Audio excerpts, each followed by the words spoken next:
Ok, je suis passée par l'aventure hein, pour le jingle, puisque c'est The Infinite Mage, un webtoon chez Pika Webtoon, du coup, dont le premier tome vient de sortir, sorti le 21 janvier. Je vous rappelle que j'étais malade, donc je suis en retard, et j'ai reçu très tardivement aussi.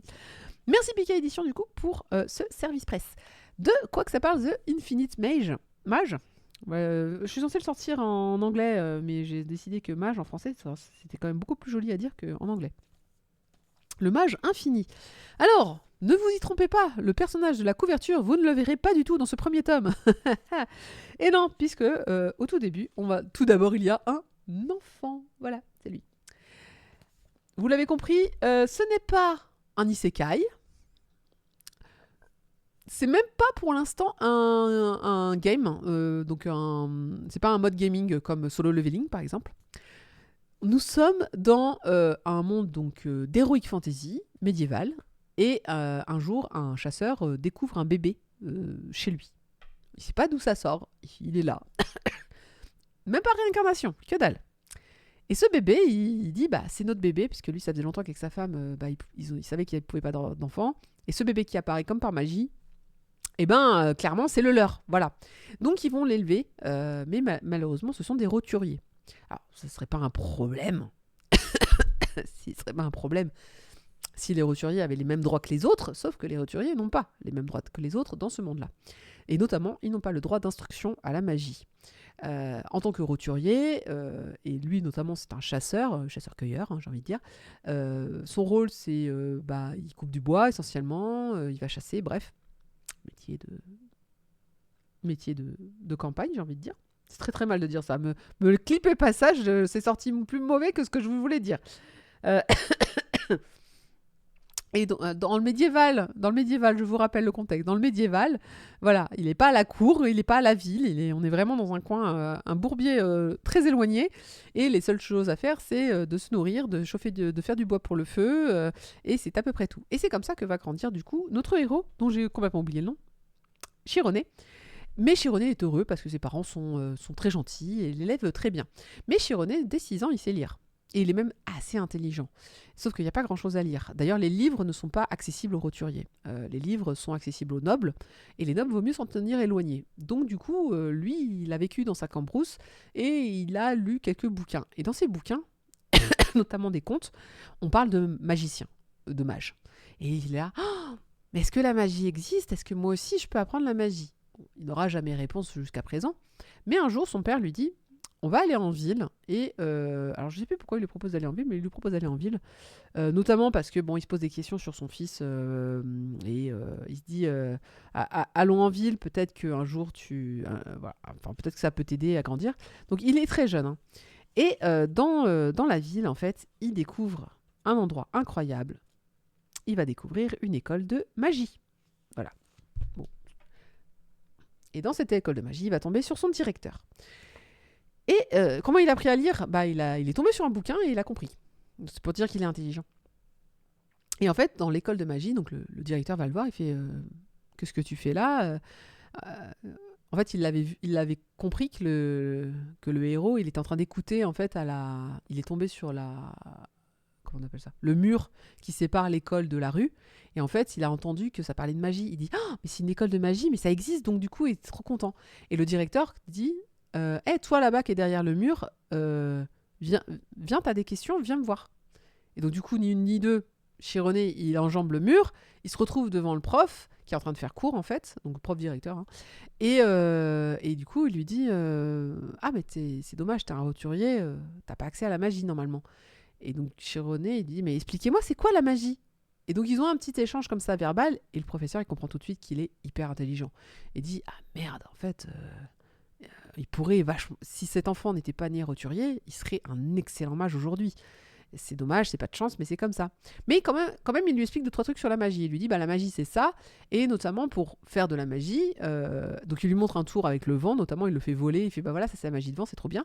Et il lui explique un système en disant, en fait, c'est une sorte de dimension spatiale dans lequel tu vas pouvoir interagir avec des choses. Et il lui dit juste la théorie, c'est tout. Et sitôt qu'il lui a dit la théorie, évidemment que Chironé, il va tout de suite maîtriser le truc. Donc Chironé, il repart chez lui. Et il comprend un truc. Il comprend que il lui faut apprendre la magie, qu'il il va pouvoir s'entraîner avec le peu qu'on lui a dit, mais très clairement, il lui faut des bouquins. Il lui faut des bouquins pour qu'il apprenne, mais pas de souci pour apprendre tout seul, et il va se débrouiller. Et ça tombe bien parce qu'en fait, à ce moment-là, il y a un homme du coin qui lui propose de ranger sa bibliothèque. Alors, il est un peu plus vieux quand on est quelques années plus tard. Donc déjà, quelques années plus tard, il maîtrise vachement bien la magie. Le peu qu'il a déjà, il le fait vraiment très bien. Il sait se défendre, il a appris des trucs. Donc, il est ado. Et donc, on l'envoie dans cette maison de nobles pour, justement, on lui dit, bah voilà, pendant 2 ans, tu vas ranger une bibliothèque. Et pendant le premier tome, c'est littéralement ce qu'il va faire pendant 2 ans. Ranger la bibliothèque. Et il va lire l'intégralité de cette bibliothèque. Il va lire tous les livres qu'il voulait apprendre. Alors, c'est des livres essentiellement d'histoire du pays, etc., de politique, mais il n'empêche que ça va l'aider. Et l'autre chose qu'il va découvrir, c'est le fils de la famille, et le fils de la famille va un peu l'astiquer sur l'épée, et donc il va apprendre plein de choses sur le maniement de l'épée, et il va s'en faire un meilleur ami. Voilà, il va comprendre qu'il est très fort, donc il va se battre à la fois à l'épée, à la fois à la magie, et donc le premier tome va se conclure en fait sur tu es très fort. Alors, il va apprendre l'existence de l'anti-magie. C'est pour ça qu'il fait une tête comme ça.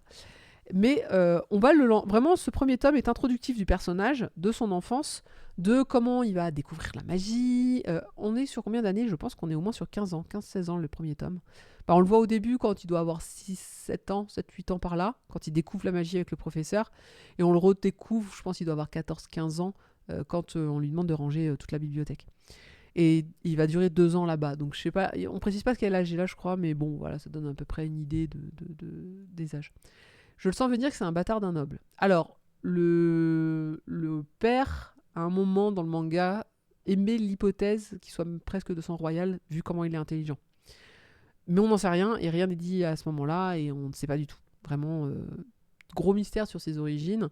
Tout ce qu'on sait, c'est qu'effectivement, c'est un mage hyper puissant, et qu'il va devoir se débrouiller par ses propres moyens pour acquérir la puissance nécessaire et monter dans les échelons. Le premier tome se termine, il a fini de ranger la bibliothèque, donc c'est censé être fini pour lui. Et donc, je ne sais pas très bien sur quoi il va partir ensuite. Mais ce premier tome, en fait, fait état de pas mal de, on va dire, de systèmes de magie dans ce manga, dans ce monde-là, on va dire. Comment ça fonctionne, qu'est-ce qu'il peut faire. Il y a tout un truc donc, sur l'épée, comment elle fonctionne aussi. Et donc la suite, je ne l'ai pas encore. Et c'est dommage, on se termine un petit peu sur... on le termine... On termine... point, voilà. On termine... il rencontre la fille de la famille dans laquelle il est. Et puis, bon, bah voilà. Ah, mais c'est pour ça que je manque de sang.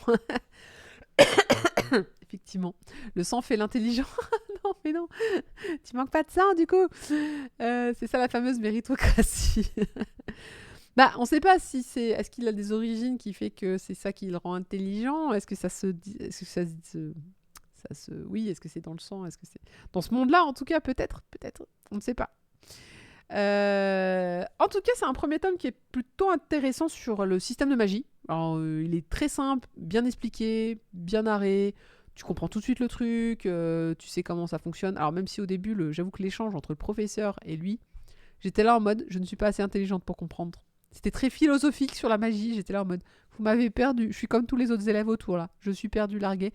Mais je comprends que c'est très intelligent ce que vous dites, donc c'est très bien. Ouais, c'est un webtoon. Donc le système dans ce monde-là est plutôt bien décrit. Bon, très clairement, il y a un truc injuste entre les roturiers et les nobles, ça c'est évident. Faut savoir qu'à un moment, donc, quand il est petit et qu'il se perd, son père lui dit très clairement, ne t'approche pas des nobles. Tu pourrais être en danger de mort si tu te retrouves avec un noble. Et le peu de nobles qu'il va rencontrer sont vraiment pas sympas. Enfin, c'est limite s'il le tabasse pas. Donc on n'est pas ah mon dieu, c'est un roturier fuyant. C'est je vais te taper alors que t'es un enfant. C'est juste sur le principe de non mais ça se trouve c'est un voleur, ça se trouve il est là pour espionner, faut s'en méfier. Enfin, vraiment il y a un dénigrement total des roturiers. Et ça comme en vrai en fait. Oui, c'est pas faux. Donc ouais, il y a un sujet d'injustice qui peut-être va être porté par la série, je ne sais pas. Mais j'espère parce que sinon ça serait dommage. Et après, bon, bah, on comprend qu'il va être le plus fort de l'univers. Hein. Voilà, on va être sur Netkitsu, il va monter, il va devenir surpuissant, et puis youpla boum. Mais bon, les bouseux sont dans la place, comme dirait mon voisin de canapé. Dis bonjour à ton voisin de canapé. Donc, je manque un petit peu de pourquoi, du comment, de la suite dans ce tome 1, ce qui est dommage. Là, je comprends juste que c'est l'histoire d'un garçon qui est très puissant. Il n'y a pas beaucoup d'enjeux, il n'y a pas beaucoup de questions à ce stade. C'est dommage que Chocho soit pas là et ça fait partie des choses que je n'ai pas pu creuser avec lui, mais il me semble que c'est un webtoon qu'il avait suivi, qu'il avait adoré. Je me demande même s'il m'a pas dit que c'est un de ses préférés. Mais il est loin, il sait pas et il pourra pas répondre à ma question. Je pense qu'il s'est mis dans le lit et donc du coup je ne sais pas. Mais il me semble bien qu'il m'avait dit qu'il était vraiment particulièrement bien celui-là et qu'il fallait absolument que je le lise. Mais après, sachez qu'il lit tous les webtoons qui sortent et qu'il me dit ça, j'ai l'impression, sur tous les webtoons. C'est un peu comme moi quand je lui dis faut que tu lises ce manga-là, il est vachement bien, faut que tu lises ce manga-là, il est vachement bien. Bah lui, il fait la même chose avec les webtoons. Donc du coup, on s'entend pas trop sur c'est quoi ton préféré au final. Mais je crois que celui-là, il lui donnait une attention particulière. Donc je vous transmets, voilà, qu'il paraît que c'est vachement bien. Bon, en tout cas, moi je vais devoir attendre le tome 2 pour un petit peu avancer et savoir si. Voilà. Droit de cuissage, tout ça. Tu sais qu'il paraît que le droit de cuissage n'a jamais existé. Il me semble qu'il y avait eu des études qui ont démontré que ça n'existait pas. Ouais, bah j'ai vu passer le webtoon, je vais peut-être le lire. Ouais, je pense vraiment que en tout cas, le début est clair et net. Il manque juste le fil rouge. On sait pas vers quoi on part, mais c'est tout. C'est le même studio qui a fait Solo Leveling et Omniscient Reader. Ah ouais? Dessin Thémis, scénario qui rase. Redis... Ah oui, Redis Studio. T'as raison. Ah bah zut, parce que moi j'ai pas aimé Solo Leveling. Bon, moi Solo Leveling, je savais de quoi ça parlait dès le tome 1. Donc là, je suis un petit peu juste quand même. Bon, comme tous les Pika Webtoons, ça vaut 14,95€. Traduction de Gaiaji et le lettrage de Studio Charon. Sorti le 21 janvier, et donc il faudra attendre le 15 avril pour avoir la suite. J'ai pas calculé. D'habitude, je vous calcule combien de mangas ça pourrait faire, combien de tomes. Je ne sais pas combien de chapitres ils en sont, mais je pense que c'est assez long. Je devrais faire une liste des webtoons que j'aime bien. Mais oui, carrément. Voir une chronique. Mais oui, carrément. Sur le Discord. Je vous remets le lien du Discord, mais n'hésite pas. Ça me ferait très plaisir de savoir quels sont... Moi, en webtoon, c'est vrai que j'ai mes petites préférences aussi qui sont très... de mon côté, c'est très...